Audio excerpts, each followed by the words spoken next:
One of the biggest problems with most Kenyans is not that they have not invested, is that they have invested a lot of money in non-cash generating assets, assets that are not going to make them money, assets that are just laying dormant with a lot of money that has been invested in there, but they are not giving any passive income. What are these assets? A big palatial home, a big fancy personal car.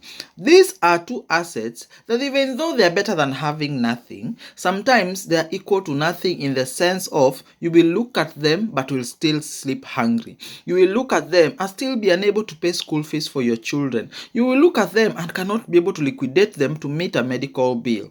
They are assets, but they are assets that have no value, because when you need the money now and then, you will not have it.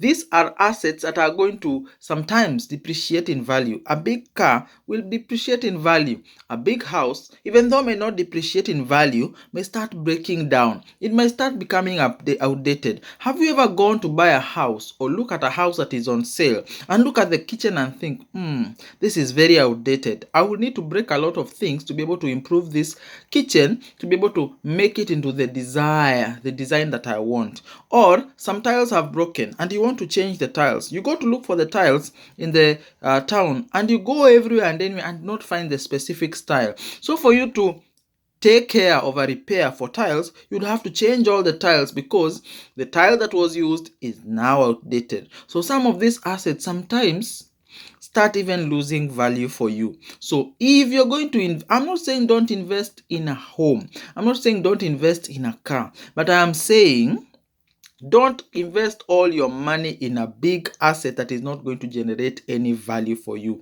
Instead, build incrementally. Build a small house.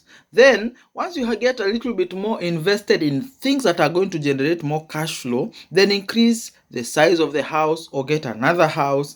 But the rule of thumb is a house and a car should never be more than 50% of what you have ever invested. In fact, if it is below 20%, even better. This is because 80% of your assets will be generating value, while 20% is what is your comfort and security, meeting your comfort and security needs. So anything above 50%, my friends, you are treading on a dangerous ground. Supposing you lose your job, supposing you no longer have the income that you're dependent on, supposing your business is not doing as well, what will you do? Will you break a few stones from your house and eat? Will you sell some few tires from your car and eat? It becomes problematic. Sometimes even selling these assets becomes problematic.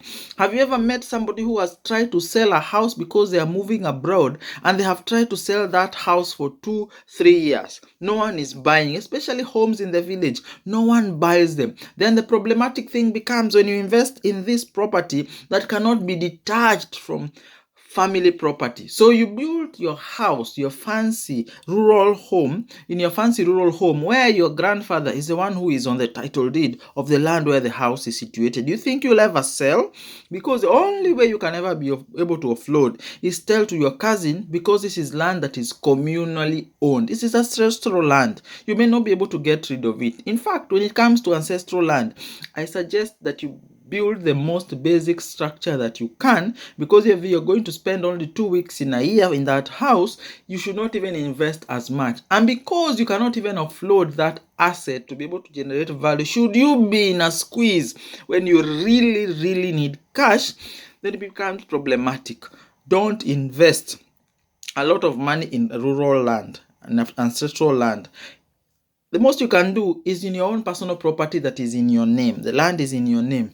And even that, don't go more than 50%. And at best, go below 20%. Because that is the only way you're going to free resources to generate wealth that you need for you and your family. It is the only way that you're going to get cash flow that is going to free you from having to work like a rat round a meal every day of your life, anytime, every time, working hardly, tirelessly, paying expenses, and nothing is forthcoming at the end of the day. It is the only way you'll be able to escape the rat race, when you have a lot of your assets, 80% or more, going towards generating additional passive income for the future, taking advantage of something called compound interest, the eighth wonder of the world, that makes you be able to start with a penny today and doubling it every day for a month, giving you 24 million or thereabout. That is the only way you're going to generate and build value. We are not talking about growth, because compound interest is much more than growth. We are talking about fruitfulness. How much is the seed that you have in capital from your salary going to generate more fruits? Think about it. A tree may take 7 years to grow, but the same tree may produce 100 fruits in the 7 years. The 100 fruits in the 7 years, when you equate it downwards, is more than 13% return on investment per year. So, and then the second year, the value goes up and up. That is what I want you to look at: money and salary and money that you already have.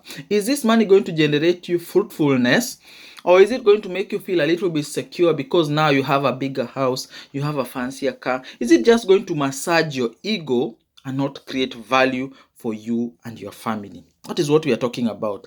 With time you ask the right questions about your money, about your investment, how much house you need, how much car you need, how much you need invested in passive income to be able to free up resources to generate value, is the time that you start creating wealth. I hope you're learning, you're growing, and you're becoming better in your financial affairs.